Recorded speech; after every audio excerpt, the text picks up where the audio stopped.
कृष्णाय वासुदेवाय देवकीनन्दनाय च नन्दगोपकुमाराय गोविन्दाय नमो नमः।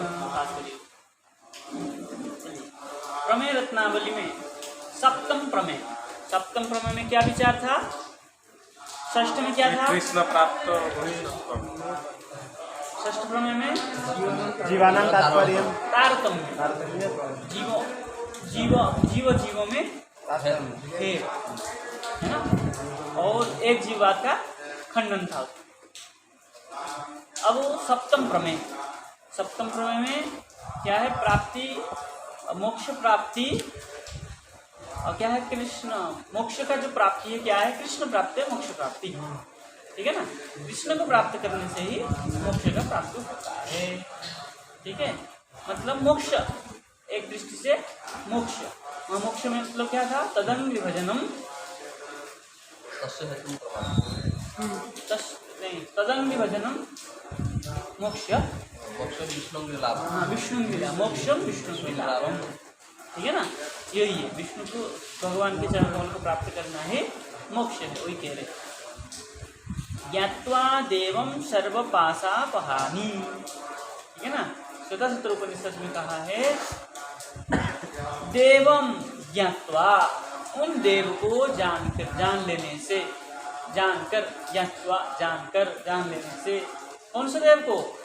जो एक है, परमात्मा श्री कृष्ण है, जिसको हमने परतमत्व सिद्ध किया है। विष्णु हो परतमत्व, जिसको परतमत्व सिद्ध किए हैं हम, वो क्या है? एक है। उनको ज्ञात्वा, जो जान लेता है, सर्व पाशापहानि, सकल पास, माया पास, जो सकल पास है, माया में बंधना, मोह में बंधना, ये जो सब पास है, तो क्या था? अपहानि, दुरितानि खंडानि, जो उनको जान लेता है, भगवान को जान लेता है, भगवान के स्वरूप को जान लेता है, उनका सब कुछ जो पास है, मोहवादी है, सब खंडन हो जाता है। इसका मतलब क्या हो गया?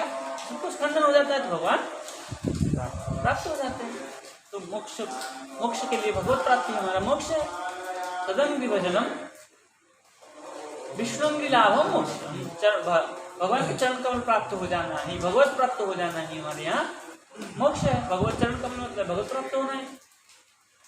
दूसरे कह रहे गोपालता में एको बसी सर्वग कृष्ण इद्य, जो एक है, बसी है, सबको बस करने वाला, बसी है, सबको बस करता, चित्त चोर है ना। और सर्वग, सर्वम गच्छति सर्वग, सर्वम गच्छति व्याप्नुवन्ति, विभू स्वरूप है ना। सर्व इति सर्वग, जो सर्वत्र विद्यमान है, सर्वत्र जिसका गमन है, जो सर्वत्र विद्यमान है तो गमन सर्वत्र है ही। जैसे वायु है, सर्वत्र विद्यमान है, सर्व कह सकते वायु। आकाश है, सर्वत्र है, वायु फिर भी इस लोक में वायु का सर्वत्र है। काल आकाश, हाँ, काल का भी सर्वत्र गति है। काल आकाश वायु केवल इस लोक में भी अगर बंद कर दिया जाए, कांच से निकाल दिया जाए तो वायु का अवरोध हो जाता है, इसलिए वायु का भी सर्वत्र गति नहीं है। आकाश का सर्वत्र गति, कहीं बंद कर देंगे तभी तो आकाश रहेगा ही, तो रहेगा। ऐसे ही जैसे आकाश सर्वग है, ऐसे ही भगवान भी सर्वग है। सर्वम गच्छति व्याप्नुवन्ति सर्वगम। वो कौन है? कृष्ण है। वह कृष्ण सर्वग, बसी और एक है, इसलिए वो क्या है? इड्य है, स्तुत्य है, पूज्य है, ठीक है ना। कह रहे हैं बहुधा बहुधीर बेसई भाति कृष्ण स्वयं प्रभु तमिष्ट्वा तत्पदे नित्ये सुखम तिष्ठन्ति मोक्षिणः, जो मोक्ष प्राप्त हो चुके हैं, मोक्ष को प्राप्त कर चुके हैं, वो क्या करते हैं?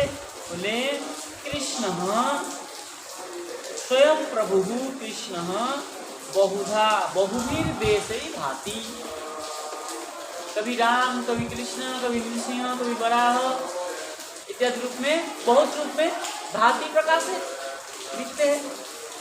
ठीक है ना। तम इष्टवा, इष्टवा मतलब इष्टवा मतलब पूजा करके, यज देव पूजायाम, स्वा प्रत्यय करके इष्टवा बना पाएंगे। यज देव पूजायाम, यो का ई हो गया, और जो था, जो का स कैसे बना?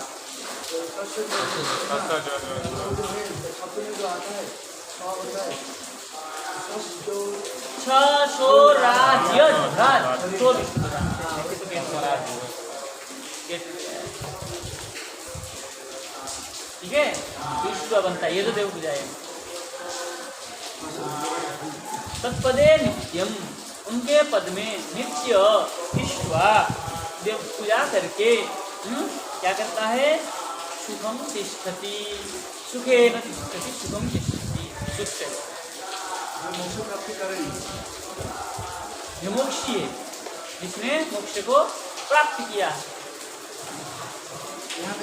यहाँ भी तो मोक्ष प्राप्त करते हैं, जीते हुए जीवन मुक्त, जो भगवान में रम जाता है, मोक्ष ही तो है वो, संसार का सुख दुख से जो परे हो जाता। तो क्या करता है? भगवान को पूजा करके दुख से कैसे वो मोक्ष करते हैं? साथ में भटक जाएगा तो भटकेगा ही नहीं। कैसे भटक? नहीं, जो वो रम्यमान नहीं थे ना, पहले तो वो साधन अवस्था में थी। साधन अवस्था में ही कंपांशु रोमांच शुरू हुआ था, उस वहीं से भटक गए। साधन में ही हुआ था, उसी से भटक गए। सिद्ध नहीं हुए थे साधन अवस्था में। और एक ये ऋषि है जो मछली को देखकर ये हुए थे, वो क्या क्या क्या क्या मछली मछली मछली संगम देख सबरी हमारे अभी साधन अवस्था में ही थे। ध्रुव जी भटक है।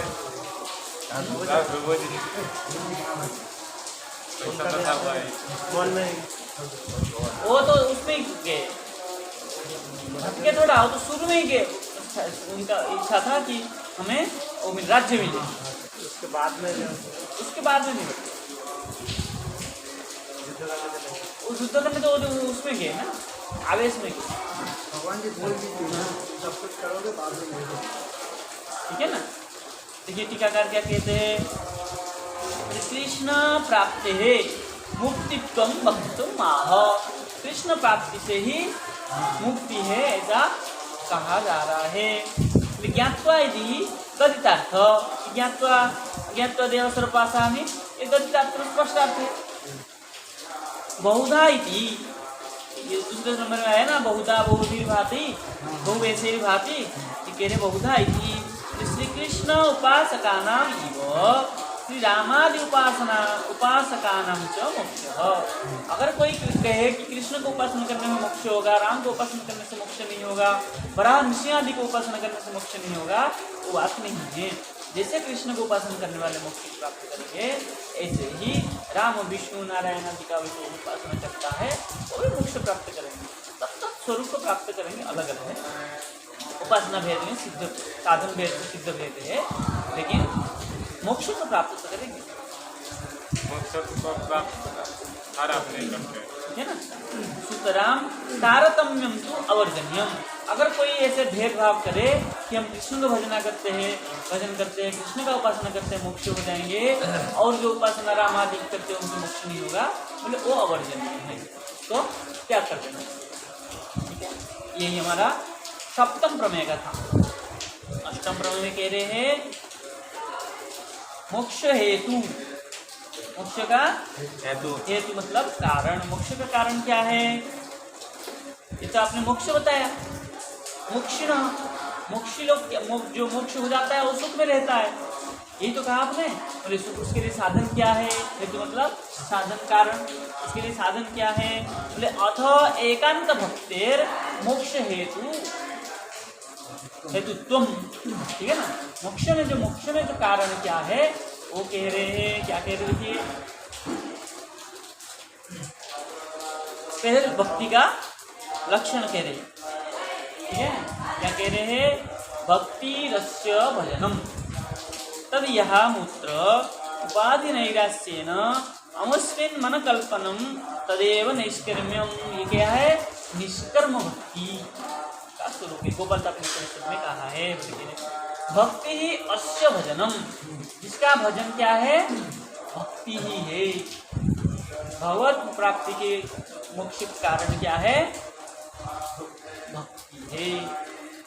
तद यह मूत्र, यह अमूत्र, यह मतलब यह लोक, मूत्र परलोक, उपाधि नैराश्य न, बोले इस लोक का भी उपाधि और परलोक का भी उपाधि नैराश्य न, जिसको नहीं चाहिए। यहाँ भी कोई उपाधि नहीं चाहिए और वहाँ भी कोई उपाधि नहीं चाहिए। मतलब भगवान की पूजा करते हुए, आज पूजा करते हैं, भगवान मैं आपकी पूजा करता हूँ, नोट पानी मिले, है ना, अथवा मैं आपकी पूजा करता हूँ, मुझे वहाँ ये पद चाहिए, हाँ? होता है ना, बतासा,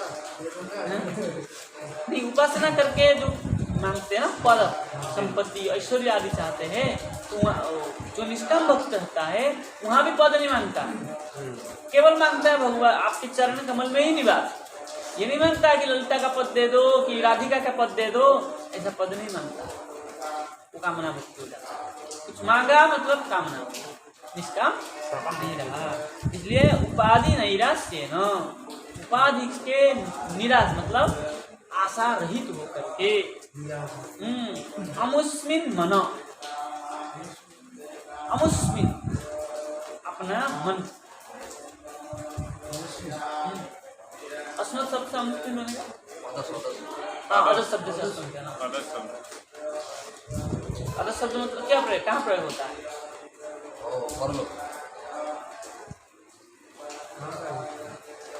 अमुस्मिन शब्द नहीं है,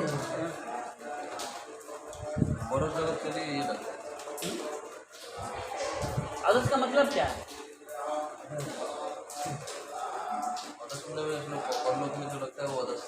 मतलब वह,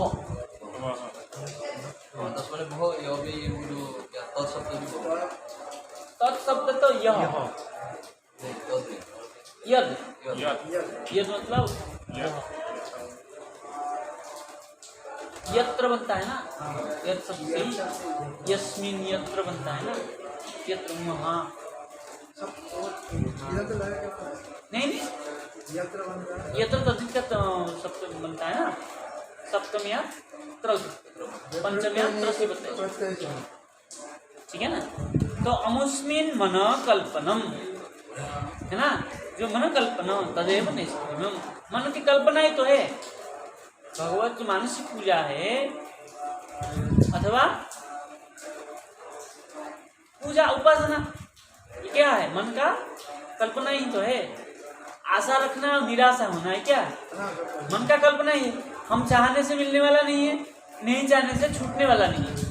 अगर हम नहीं चाह के भगवान के भजन करेंगे तब भी जो प्राप्य हो तो मिलेगा ही, अगर हम चाहकर भजन करेंगे तो हमारा नहीं प्राप्य नहीं होगा तो नहीं मिल पाएगा। ये क्या है, ये मुस्लिम मन कल्पना, हमारा क्या है वो, मन का कल्पना ही है, ठीक है ना। तदेव नैष्कर्म्यम, अगर इसको छोड़ करके कोई भक्ति करता है क्या है वो, निष्कर्म भक्ति है। निष्कर्म भक्ति क्या है, भगवान के मोक्ष के प्रति, भगवत प्रति के प्रति कारण, साधना ही तो है। उपासना क्या साधना ही तो है, ये कारण है। नारद पंचरात्र में कह रहे भक्ति का स्वरूप, देखिए क्या कह रहे हैं, सर्वोपाधि विनिर्मुक्तम तत्परत्वेन निर्मलम ऋषिकेन ऋषिकेश सेवनम भक्तिरुच्यते। ये तो वहाँ भी दिया है ना, भक्ति रसायन सिंह में दिया है, ये है नारद पंचरात्र का प्रसिद्ध श्लोक।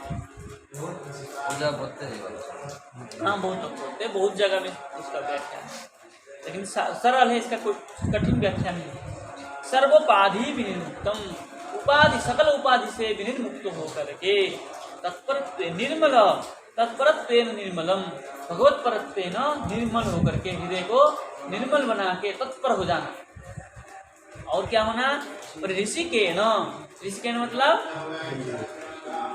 ऋषिकेण इंद्रियेण, ऋषि का मतलब इंद्रिय, ऋषिकेण मतलब इंद्रियेण, ऋषिकेश भगवान सेवनम जो सेवा करता है, क्या है काय मन वाक्य की तरह जो कहते हैं ना, तो इंद्रिय प्रत्येक इंद्रिय की तरह भगवान की सेवा करना। श्रोत्रेंद्रिय से भगवत कथा लीला कथा आदि सुनना, और नहीं चक्षुन्द्रिय से भगवत दर्शन करना, और वो तो श्रोतेंद्रिय हो गया ना, नहीं पहले ज्ञानेन्द्रिय को लीजिए।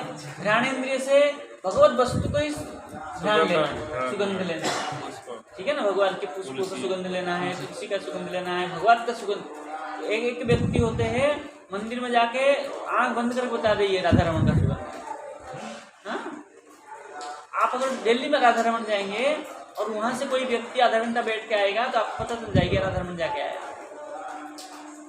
वहां सुगंध जो शरीर में लग के आता है, तो सुगंध से पता चल जाएगा कि राधा रमन से हो गया है। क्या है ये? घ्राणेन्द्रिय का ही तो काम है।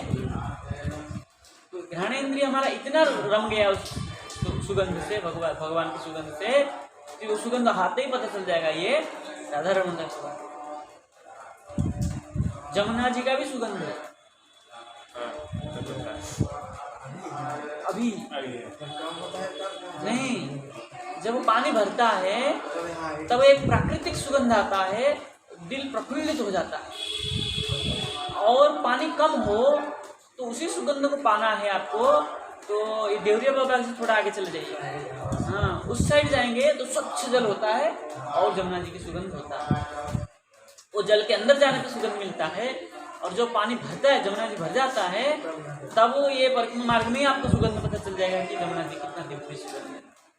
और ये सुगंध प्राय रात को अच्छे तरीके से मिलता है। दिन में गाड़ी घोड़ा का प्रदूषित हो जाता है, रात को आप परिक्रमा मार्ग से निकलेंगे तो एक दिव्य सुगंध मिलता है। यही सुगंध आपको यमुनोत्री में मिलता है। यमुनोत्री जहाँ पहाड़ से गिरता है पानी, बहुत आवाज होता है, वहाँ आप खड़े रहेंगे तो यही दिव्य सुगंध मिलता है। तो क्या है भगवान का घ्राणेन्द्रिय से सेवा, ये नहीं अनुभव करना क्या है, सेवा ही तो है।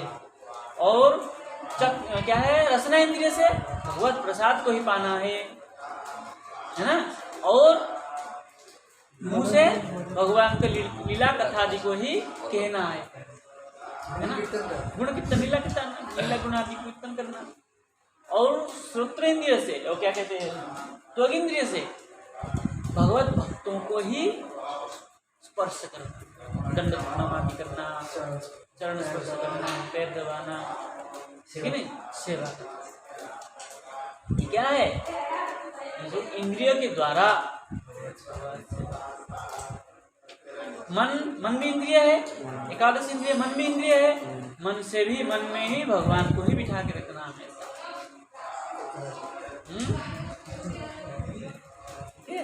और ऐसे ही कर्मेंद्रिय को भी ले लीजिए, हाथ से भगवान की सेवा करना, और पैरों से भगवत दर्शन करने के लिए चलना, धाम भ्रमण करना, और बाघ पानी पाद से हो गया, बाघ से भगवान के गुण कीर्तन करना, बाघ पानी पाद, पायु उपस्थ, उसको भी शुद्ध रखना है हमेशा, कि भगवान को हमारे द्वारा कोई गंध ना जाए।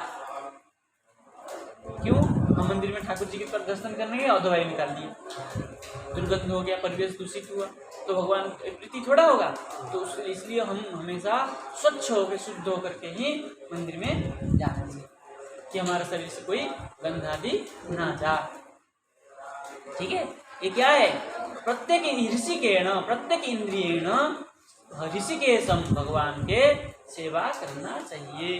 वही क्या है, ये ठीक है। इसका टीका देखते क्या कह रहे, टीका का कह रहे, निष्काम भक्ते मुक्ति करत्वम वक्तुम आह, निष्काम भक्ति से ही मुक्ति होता है, इसी को कहने जा रहे। अथ इति, अथ इति, अथ कहाँ है, और नहीं यो होना चाहिए, अथ तो आया ही नहीं ना उसमें, यथ होना चाहिए। अथवा वहां से ले लीजिए, अथ एकांत भक्तिर मोक्ष हेतुत्वम, वहां से अर्थ ले लीजिए, ठीक है ना। फिर भक्तिरस्य इति, भक्तिरस्य भजनम आया, भक्तिरस्य इति अस्य श्री कृष्णस्य आनुकूल्येन श्रवणादिका भक्तिर भजनम। यहाँ क्या कह दिए, आनुकूल्येन कृष्णानु सेवनम, अनुकूल्येन कृष्णानु सेवनम भक्ति उत्तम, उत्तम भक्ति के लक्षण को यहाँ कर दिए। मतलब बंद करिए।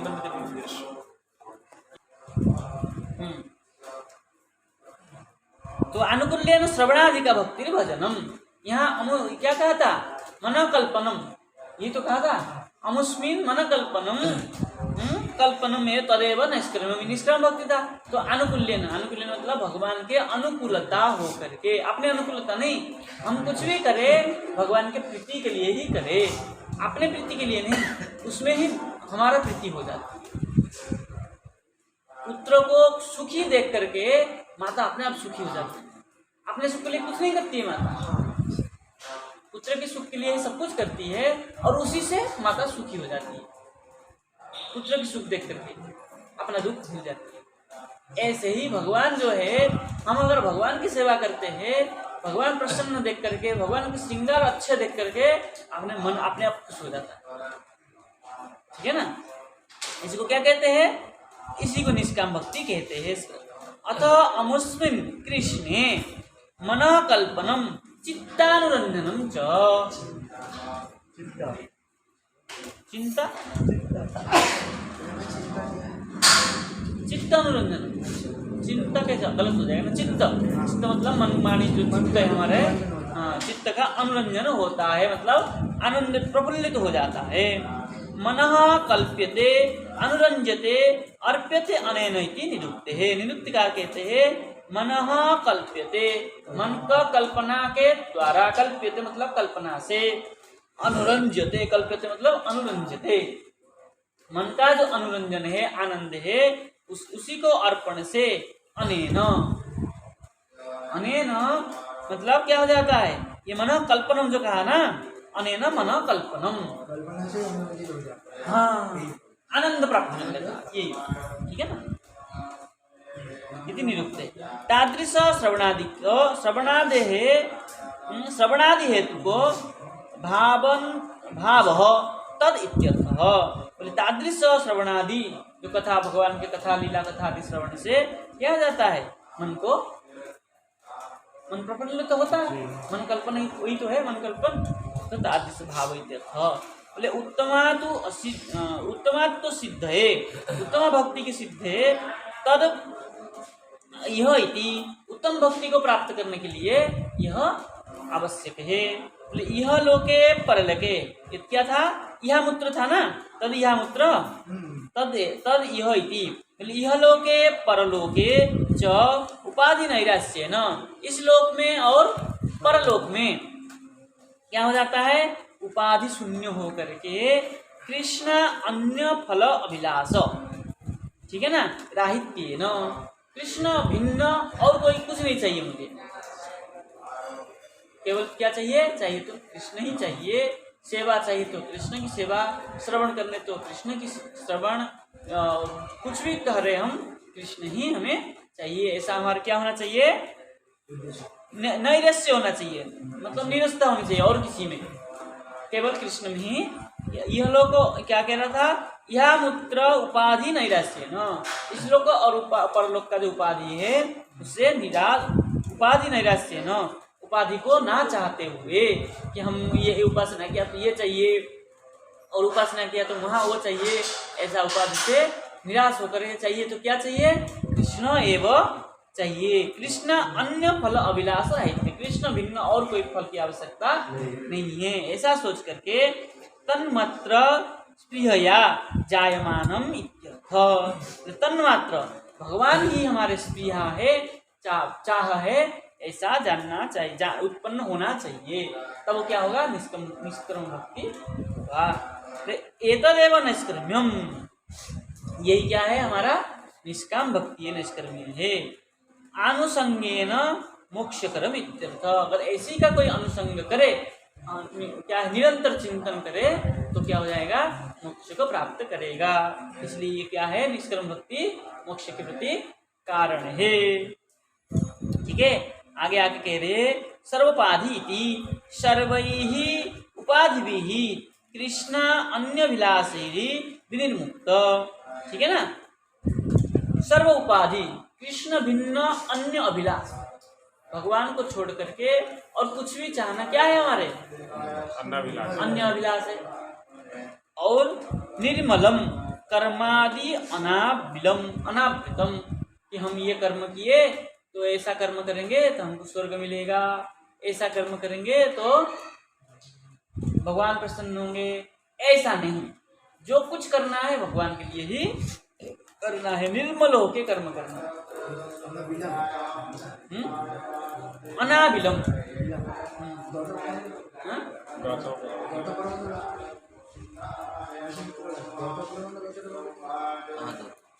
अरे कर्मादि अनाविलम, तो कहाँ लिखा है विलम, अनाविल मतलब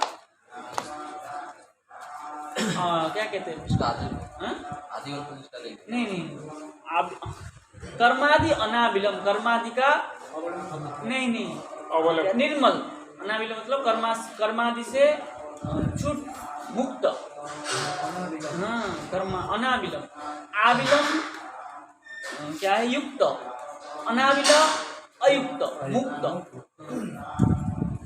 आविल मतलब जोड़ना, अनाविल मतलब सब कुछ छोड़ के। तत्परत्वेन आनुकूल्येन, भगवान की पर होकर के अनुकूलता, भगवान अनुकूलता होकर के विशिष्टम, क्या करना चाहिए, भक्ति करना चाहिए। बोले ऋषिक्रेण श्रोत्रादिना ऋषिकेशस्य सेवनम कायिकम वाचिकम मानसिकम च परिशीलनम भक्ति इत्यर्थ। ठीक है ना, सेवा कैसा करना चाहिए, काय वाक मन से भगवान की सेवा करना चाहिए। अत्र उत्तमत्वम, ये उत्तम भक्ति जो है स्पष्ट है। अब चले नवधा च ऐसा भवती, यह जो भक्ति है कितना है, 9 प्रकार का है।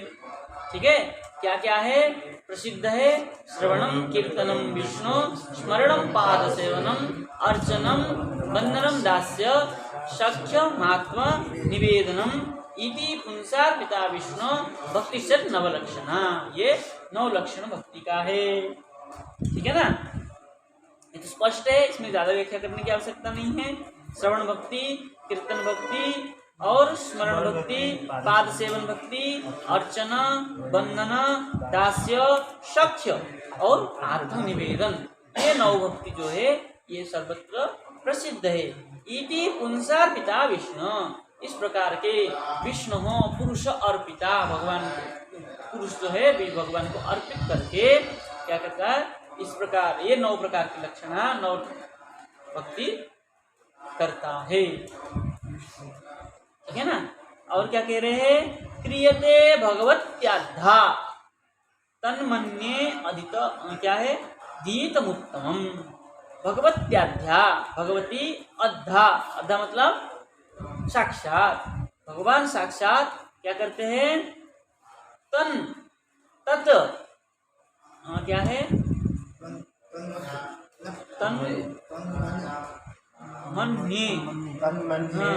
तन्मन्ये अधीतम उत्तमम, उत्तमम अधीतम तन्मन्ये क्रियते, भगवान क्या कर देते हैं, साक्षात उसके हो जाते, क्रियते मतलब प्राप्यते, भगवान उसी को ही प्राप्त हो जाते हैं। जो इस प्रकार के नवलक्षण भक्ति से एक भक्ति कर ले, कोई भी एक भक्ति करे तो भगवान उसका हो जाते हैं। और आगे कह रहे देखिए, सत्सेवा गुरु सेवा च देव भावेन चेत भवेत तदेसा भगवत भक्तिर लभ्यते नान्यथा। इतना बढ़िया बात कह दी है।